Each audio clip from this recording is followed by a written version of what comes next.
Ar žinojai, kad egzistuoja pasaulyje kava, kurios net 80% derliaus iškeliauja tiesiai į Japoniją, o likęs pasaulis varžosi dėl to, kas liko?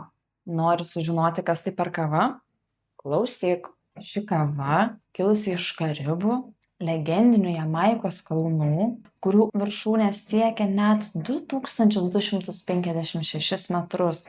Dėl aukščio ir stačių šlaitų visas derlius renkamas rankomis. Ji vadinama kavos pasaulio šampanu, o Lietuvoje šios kavos kainos prasideda nuo 200 eurų už kilogramą. Apie kągi aš čia kalbu? Tai Jamaica Blue Mountain. Ji dievinama dėl neįtikėtino švelnumo ir praktiškai kartumo nebuvimo. Ja ragaudami pajusite švelnias pieno šokolado natas ir lengvą citrusų gaivą. Įdomu tai, kad ši kava transportuojama ne maišuose, kaip įprasta, o medinėse statinėse.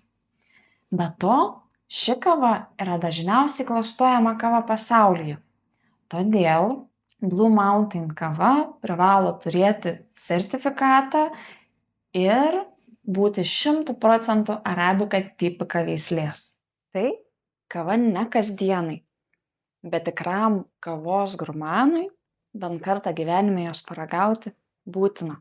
O ar jus domina kiti pasaulio kavos deimantai? Parašyk komentaruose.